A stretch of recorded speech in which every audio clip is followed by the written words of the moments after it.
Hai sahabat DPF, saat ini Anda sedang menyaksikan podcast Everywhere. Kali ini bersama Kiai Wafi kita akan obrolin seputar pendidikan. Dari tantangan sampai apa yang bisa kita lakukan di masa depan untuk menciptakan peluang. Seperti halnya Lasnas DPF, didirikan dalam pesan-pesan mendalam Bapak Jalaluddin Pane untuk melakukan sesuatu di bidang pendidikan. Bagaimana anak-anak desa juga berhak mendapatkan pendidikan yang terbaik. Apa langkah DPF untuk pendidikan ke depan? Mari dapatkan inspirasinya di podcast Everywhere.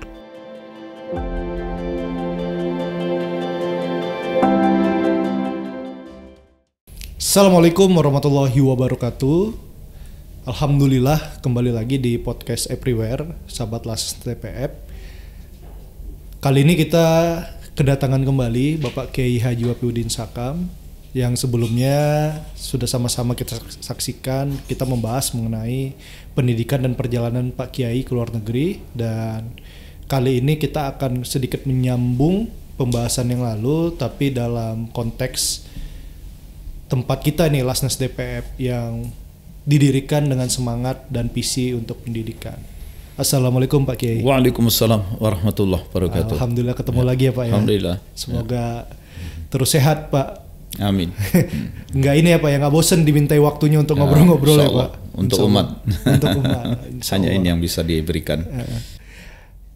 Pak Kiai, kemarin kita udah ngobrolin tentang perjalanan Bapak ke luar negeri dan ngobrolin banyak juga soal pendidikan di beberapa universitas di sana. Kita ke konteks DPF Pak. Dari perjalanan kemarin kira-kira Pak punya keinginan apa nih Pak yang mungkin bisa kita lakukan melalui DPF ini Pak, yang menjadi lembaga untuk umat ini Pak? Oke. DPF atau Jalaluddin Pane Foundation itu kan awal didirikannya sebagai yayasan wakaf Jalaluddin Pane ya. Dan belakangan setelah banyak berkarya di masyarakat, diamanahkan, diberi kepercayaan oleh pemerintah melalui Basnas untuk menjadi LAZ tingkat nasional, Lembaga Amil Zakat Nasional. Nah, sejak awal berdirinya yayasan itu banyak mendedikasikan diri untuk pembangunan pendidikan. Ya, karena memang yang namanya Jalaluddin Pane tua itu kan sumbernya dari Tapanuli Selatan. Beliau di tahun awal abad itu dikenal sebagai tokoh ulama, tokoh masyarakat dalam bidang pendidikan, yang dilanjutkan nanti oleh keponakannya juga yang namanya sama, Jalaluddin Pane juga. Nah, dana-dana yang disisihkan sebagai modal wakaf itu banyak difokuskan untuk membangun pendidikan, terutama pada guru. Jadi DPF ini sendiri tidak membangun sekolah lalu menjadi operator sekolah itu. So kalau kita menjadi operator sekolah itu berat sekali. Kita harus mengurusi guru-gurunya, kita harus mengurusi pendaftarannya, kita harus mengurusi operasi sehari-hari, proses belajar mengajarnya, dan lain-lain. Tetapi kita mengambil posisi, silakan masyarakat membuat sekolah, lembaga pendidikan, kita berada di belakangnya. Kita mengembangkan riset dan pelatihan-pelatihan untuk para guru-guru itu. Maka program unggulan DPF ini dari dulu adalah TCDP, TCDP Inggrisnya gitu, Teachers Competency Development Program pengembangan kompetensi guru. Itu sejak tahun 2013 didanai sendiri oleh DPF ini. Kita mengirim pelatihan kepada guru-guru di daerah pedalaman, daerah yang dianggap tertinggal, daerah yang dianggap kurang mendapatkan akses terhadap teknologi. Fokus daripada TCDP ini adalah pemberdayaan teknologi untuk pembelajaran, teknologi pendidikan untuk pembelajaran. Dan karena itu DPF sejak awal banyak bekerja sama dengan Kementerian Dikbud. Salah satu unit Kemendikbud itu ada yang namanya Pustekom. Pustekom dulunya, Pak. Ya, Pusat Teknologi Komunikasi Pendidikan gitu. Dan sekarang Pustekom itu sudah dilebur menjadi Pusdatin. Jadi dengan dana wakaf dari yayasan ini diselenggarakan pelatihan-pelatihan di berbagai kabupaten di Sumatera Utara, di Banten, Jawa Barat sampai Jawa Tengah. Ya, memang fokusnya kepada sekolah-sekolah, guru-guru dari sekolah-sekolah swasta. Kenapa? Karena kalau guru dari sekolah negeri, mereka sudah punya program, punya anggarannya sendiri. Tetapi ketika DPF ini dengan TCDP-nya ini dianggap sukses setelah sekian tahun, beberapa tahun lalu Kemendikbud membuat program yang namanya program organisasi penggerak. Jadi Mendikbud itu mencari mana kelompok-kelompok masyarakat yang selama ini sudah terlibat dalam pembangunan pendidikan menggunakan cara-cara yang sangat kreatif dan inovatif. Sekaligus tentu harus efektif. Nah, kita mengajukan diri oleh Kemendikbud, datang kita diaudit. Apakah program-program yang selama ini dilakukan memang program-program yang sesuai yang dibutuhkan oleh guru-guru, dibutuhkan oleh para guru? Ternyata benar. Nah, yang melakukan audit itu sampai datang loh ke kabupaten kecil di Sumatera Utara bagian selatan, menjumpai guru untuk membuktikan betul nggak program TCDP yang dikembangkan oleh DPF ini memang sesuai dengan kebutuhan para guru. Nah, itu ternyata betul. Dan dari sudut administrasi, alhamdulillah kita punya administrasi yang tertib. Iya, Pak. Nah, soal surat menyuratnya, dokumentasi, kegiatan-kegiatan, foto-foto dan video, termasuk juga keuangan. Nah, dengan itu kita dinilai layak.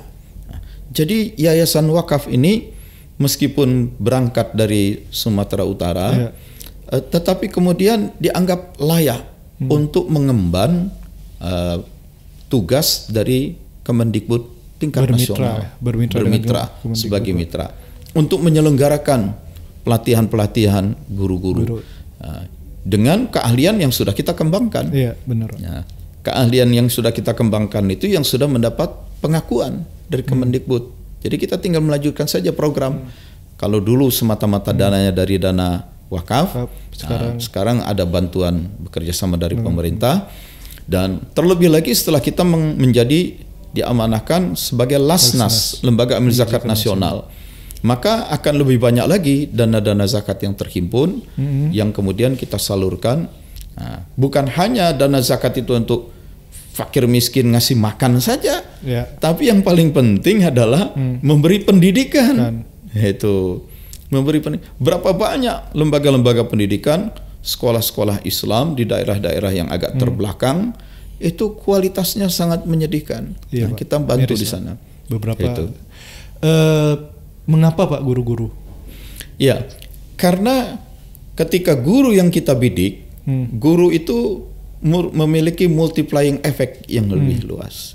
Dia mengajarkan 60 murid, itu dia mengajar pada, apalagi dia guru kita ini bisa mengajar di beberapa sekolah sekaligus. Nah, jadi getuk tularnya itu lebih cepat. Ya.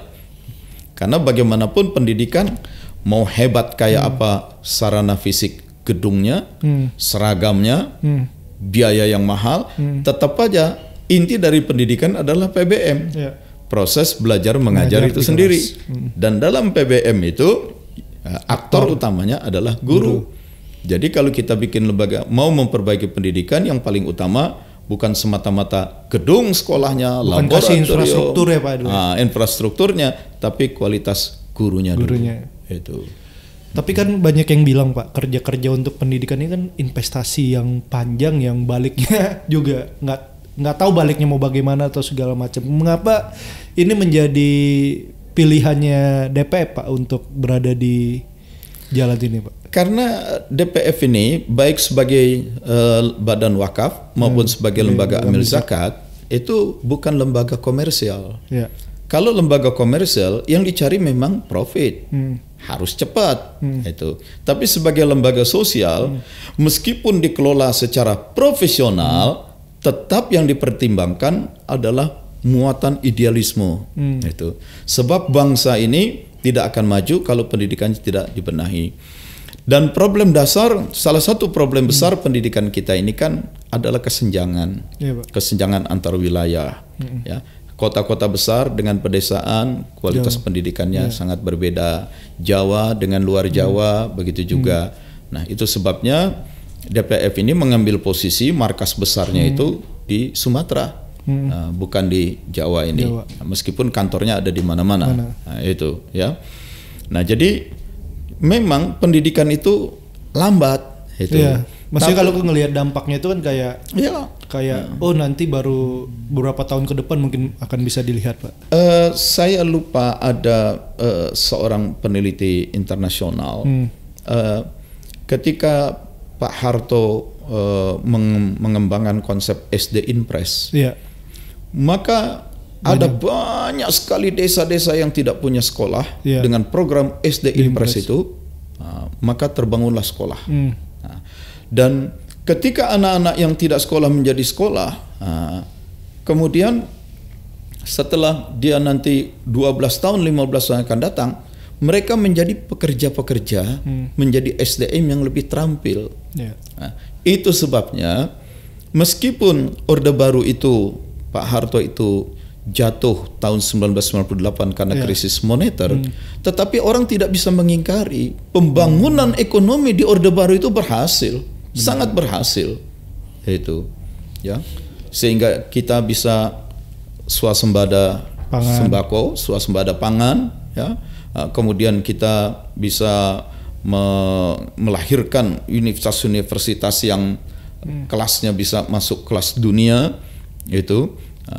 Nah, jadi penguasaan teknologi, ya, ada banyak lompatan-lompatan teknologi. Bagaimana kita bisa termasuk awal menggunakan satelit, ya, mengirim satelit, kemudian kita bisa membuat pesawat terbang, membuat kapal laut sendiri, kapal perang dan segala macam. Nah, ini karena pendidikan. Memang prosesnya lama seperti Irfan katakan tadi. Tapi jangan lupa, seorang arsitek, kalau arsitek itu tidak bermutu, dia membuat gambar, dibangunlah gedung. Resikonya satu gedung ambruk. Tapi kalau guru tidak berkualitas, maka yang ambruk itu satu generasi. Itu kan. Itu. Nah, kembali tadi si peneliti dari PBB itu bisa membuktikan keunggulan Orde Baru dalam bidang pembangunan ekonomi, yang puncaknya itu tahun-tahun 80-an sampai 90-an, ya, itu karena Pak Harto memajukan pendidikan dengan bikin SD Impres. Itu yang sampai saat ini dikenang dan berhasil ya, Pak. Ya. Dan maka DPF pun fokus nomor 1 adalah pendidikan. Nomor 2 baru masalah pangannya. Karena memang kita lihat sendiri kemarin itu kan kita sempat terpa pandemi ya, Pak ya. Iya. Dan ternyata guru-guru yang bareng DPF ternyata lebih siap, Pak. Iya. Jadi tahun 2013-an ketika kita mulai memperkenalkan teknologi pendidikan untuk pembelajaran, terutama yang berbasis internet, terutama yang berbasis dengan aplikasi-aplikasi, kita ajarkan ke desa-desa, kita sempat dilecehkan orang. Ngapain ngajarin pemanfaatan internet, teknologi infokom untuk pendidikan di desa-desa yang orang mencari sinyal aja harus naik ke atas pohon, harus naik ke atas bukit, gitu, susah. Nah, jadi kita sempat dicibir orang. Tetapi begitu terjadi COVID kemarin, orang harus lockdown, orang harus belajar dari rumah. Nah, sekitar 15.000 guru yang sudah kita latih, keluarlah itu simpenan ilmunya yang selama ini terpendam. Nah, mereka tidak ada lagi kesulitan untuk menyelenggarakan pembelajaran secara online. Iya, benar. Mereka sudah tahu Google Form, mereka sudah tahu Google Classmeet dan lain-lain. Jadi memang kita dalam hidup ini harus berani melakukan lompatan ke depan mendahului zaman. Itu meskipun pada awalnya mungkin kita agak dicibiri orang. Itu bikin orang bingung ya Pak. Ya. Jadi Pak, dari semua yang ingin dilakukan DPF sebenarnya apa yang di bayangan Bapak nih yang ada di DPF untuk pendidikan kita ke depan, Pak? Ya, yang jelas kan kita sangat risau ketika World Population Review, itu lembaga penelitian kependudukan dunia lah ya, itu mengeluarkan hasil surveinya bahwa Indonesia ini penduduknya rata. Nah, bahasa awamnya itu rata-rata, tapi rata IQ-nya itu termasuk yang terendah. Ya, di ASEAN saja yang 11 negara ini, orang kalau dianggap cerdas, diukur indeks kecerdasannya itu kan disebutnya istilahnya IQ. Nah, untuk kecerdasan normal, kalau IQ itu antara 100 sampai 110, itu normal. Nah, di ASEAN itu yang mencapai nilai 105 itu Singapura. Nah, jadi dianggap normal lah. Ya kalau rata kan mau nggak mau, ya ada yang hebat, jenius, ada yang agak tertinggal. Nah, tetapi rata 105 itu Singapura 105. Ya. Nah, rata IQ orang Indonesia itu 78, 78,49. Katakanlah 78,5. Aduh, jauh sekali ya Pak. Lihat begini terus terang sedih kali, nyesek sekali. Dan di kalangan ASEAN itu kita setara dengan Timor Leste, posisi paling akhir. Nah, itu ASEAN ya. Kita kalah oleh Kamboja yang belum lama ini mereka selesai perang saudara. Ya. Myanmar, bayangin Vietnam yang pernah dihajar habis dalam perang Vietnam dengan Amerika itu. Ya, nah. Di tingkat dunia, itu IQ kita itu kan di nomor 130-an sekian. Itu. Nah, inilah yang sangat tidak menyenangkan bagi kita ya. 130 kita di urutan dunia. Jadi kalau rata IQ, indeks kecerdasan itu begitu rendah, tak ada jalan lain umat ini harus banyak memfokuskan dana-dana sosialnya, dana wakaf dan zakatnya, bukan hanya untuk makan. Gitu. Ya. Kalau katanya, masih banyak orang fakir miskin susah makan. Kalau pertimbangannya itu, ya sampai kiamat juga orang banyak miskin harus tetap ada. Sebab kalau orang miskin nggak ada, kita pun susah melaksanakan syariat Islam. Benar, Pak. Bagaimana kita mau bayar zakat? Nah, kalau rukun Islam nggak bisa ditunaikan kan berarti Islam kita nggak sempurna. Lah orang miskinnya nggak ada. Jadi kalau orang soal makanan miskin karena makan, ada. Bahkan negara-negara yang tidak punya orang miskin itu harus mengimpor orang miskin. Seperti Qatar misalnya, Uni Emirat Arab ya. Dia harus datangkan orang-orang yang miskin dari negara lain supaya ada yang bisa kerja bersihkan, menyapu jalan. Untuk kerja-kerja kelas-kelas bawah ya. Nah, jadi dana-dana sosial Islam, terutama zakat dan wakaf, itu jangan hanya dituju memang untuk mengangkat duafa, mengangkat derajat martabat orang miskin, tapi jangan fokus pada makanan. Itu jangan fokus pada makanan saja. Nah, pendidikan ini juga harus mendapat perhatian untuk memutus vicious circle. Lingkaran setan kemiskinan. Terlebih lagi kan saat ini Indonesia sedang memasuki era bonus demografi di mana usia-usia produktifnya ini angkanya itu di atas 65% secara populasi dibanding generasi lainnya. Melihat ini Pak dengan realita IQ yang 78 tadi, apa upaya yang bisa konkret Pak untuk kita lakukan bersama Pak, terlebih pakai perspektif kita sebagai lembaga sosial, lembaga zakat. Memang sejak awal reformasi dulu tahun 2000-an itu sudah didengung-dengungkan nanti antara 2030 sampai 2040 kita akan mengalami bonus demografi. Sebab pada saat itu nanti hampir 2/3 penduduk 2/3 penduduk kita itu adalah orang-orang yang berusia produktif antara 15 sampai 64 tahun. Bayangkan suatu negara 2/3 penduduknya antara 15 sampai 64 tahun, mereka orang-orang yang produktif, mereka bisa bekerja, membangun sektor pertanian, sektor manufacturing, sektor perdagangan dan segala macam. Wah, ini akan menjadi sebuah bonus untuk kejayaan ekonomi. Ya, itu memang sudah didengung-dengungkan sejak tahun 2000-an. Tetapi tahun 2019 kemarin ini, Badan Pusat Statistik mengeluarkan hasil penelitian bahwa 58% tenaga kerja kita, 58% tenaga kerja kita itu pendidikannya itu SMP ke bawah. SLT ke bawah. Rendah. Itu. Dan kita juga kan menghadapi tantangan ya. Dulu supaya sekolah-sekolah di kota dan pedesaan, di Jawa dan luar Jawa bisa dilihat, bisa diukur, maka dibuatlah ujian nasional. Ujian yang standarnya nasional. Nah, ya sudah pasti kalau ujian standar nasional, banyak pedesaan, banyak wilayah-wilayah di luar Jawa yang berdasarkan ujian itu nanti hasilnya di bawah. Yang di kota-kota besar, Jakarta, hasilnya di atas. Tapi pengukuran itu kan maksudnya untuk melihat petanya, supaya yang masih di bawah-bawah ini bisa melakukan perbaikan. Itu. Tetapi secara politis kan mendapatkan reaksi yang berbeda. Seorang bupati itu kalau lihat di daerahnya sekolah-sekolah itu banyak yang nilainya jeblok, nah, bupatinya bisa marah sama kepala dinas pendidikan. Kenapa hasil ujian akhir nasional ini kok nilainya jeblok? Nah, si pejabat dicopot.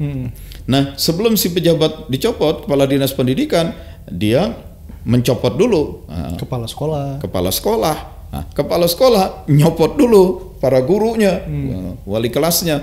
Jadi setelah berjalan beberapa lama, akhirnya terjadi kesepakatan tiap kali UN, para guru-guru itu membocorkan soal. Oh, kalau guru-guru membocorkan soal, gurunya disilang aja. Guru-guru yang ada di sini ditugaskan mengawas di kecamatan ini, kalau kabupaten yang berbeda, yang di sini mengawas di sini. Tapi mereka juga sama tahu kalau mereka terlalu keras, saling menjatuhkan, akhirnya mereka sama-sama semangat ya, Pak. Karena kita punya semangat gotong royong yang kuat. Jadi akhirnya saling membocorkan. Nah, kalaupun tidak membocorkan, saat ujian akhir nasional itu guru pengawas berdiri depan pintu, atau dia duduk, dia pura-pura tidak melihat murid-murid yang saling menyontek. Nah, apa akibatnya?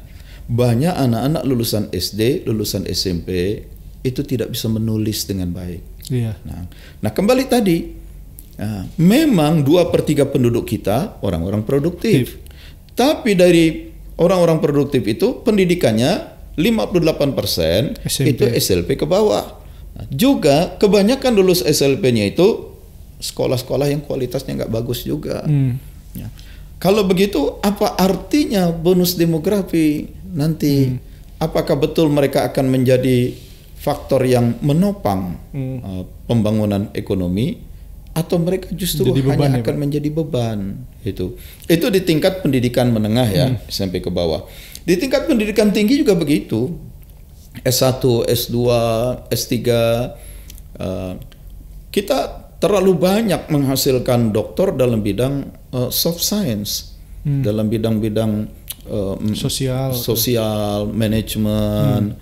Kita lemah menghasilkan dalam bidang engineering.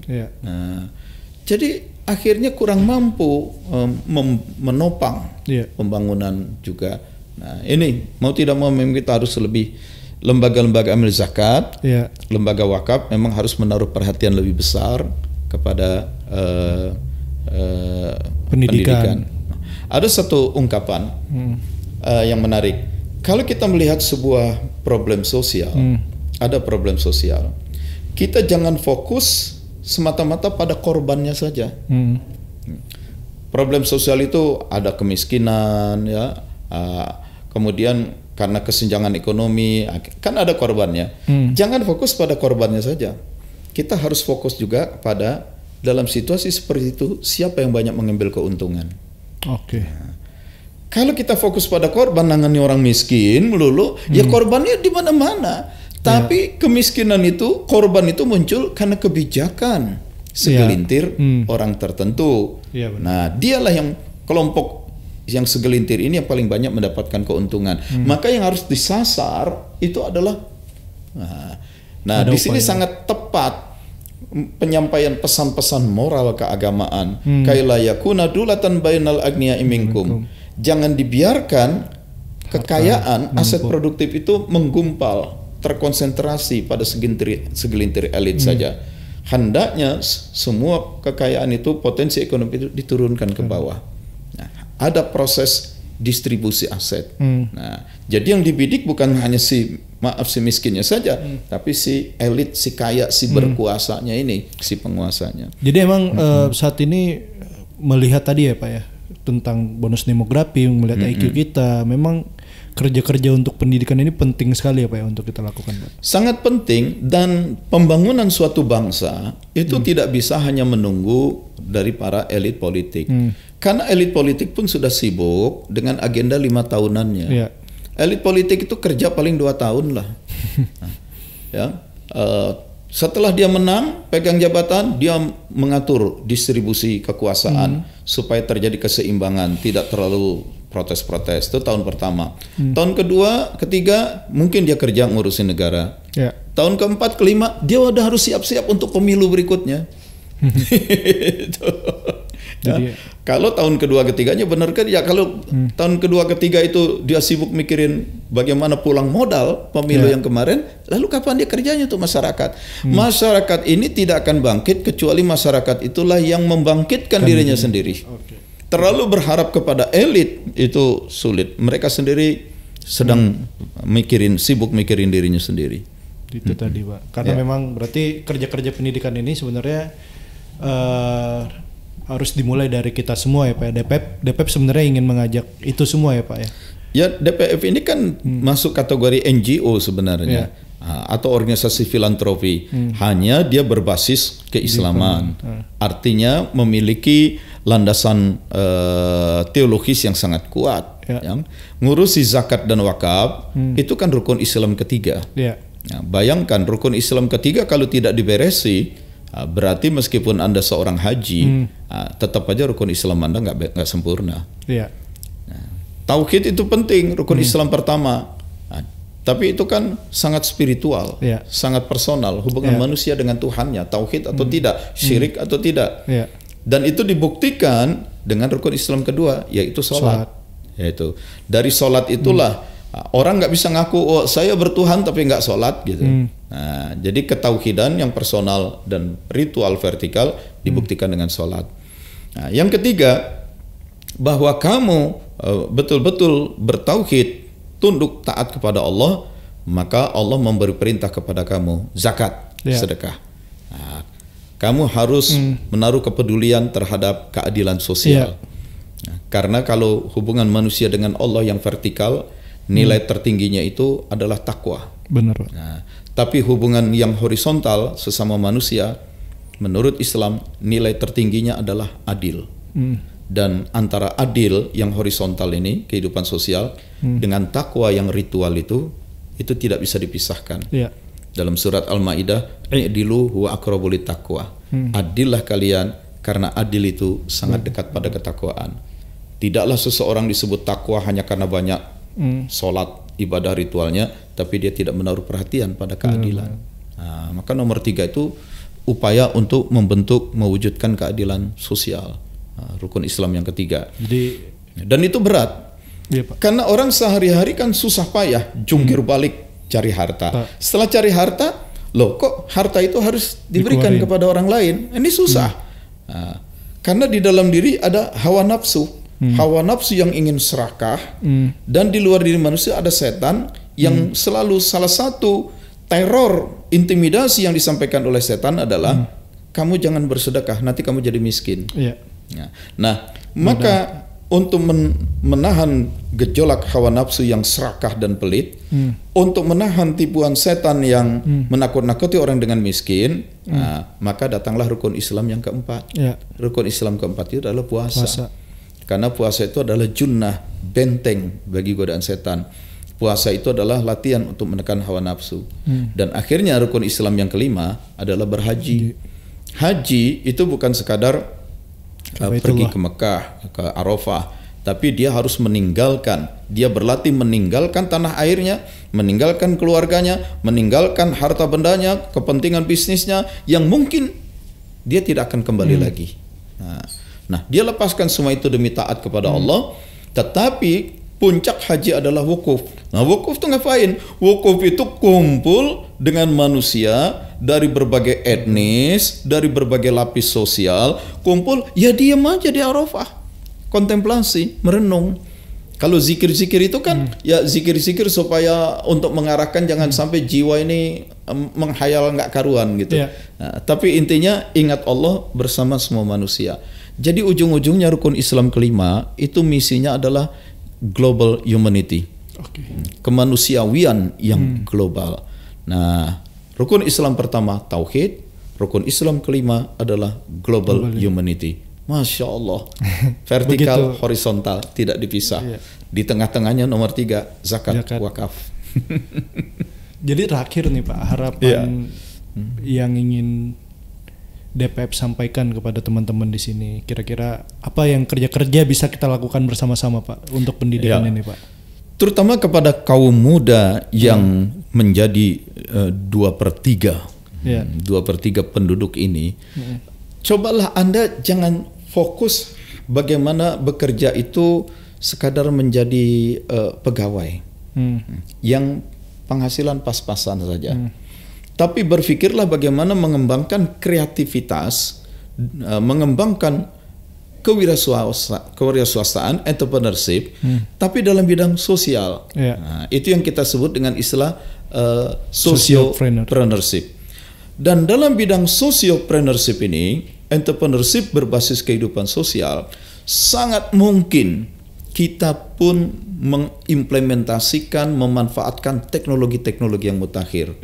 Maka kita mengembangkan istilah techno-sociopreneurship, entrepreneurship di bidang kehidupan sosial, kemanusiawian, tapi dengan melibatkan teknologi.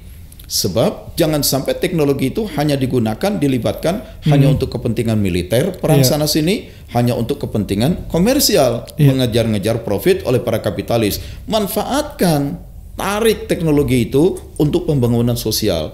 Dan untuk itu diperlukan anak-anak muda yang cemerlang, yang punya visi, yang punya inspirasi, yang punya keberanian bereksperimen. Disitulah ayo bergabung dengan DPF. Setidak-tidaknya dengan menjadi relawan dulu, gitu ya. Sebab nanti akan banyak bisa kita diskusikan banyak hal. Kita bisa sama-sama mengembangkan diri, yaitu techno-sociopreneurship. Oke. Terima kasih Pak Kiai. Alhamdulillah sungguh berharga obrolannya.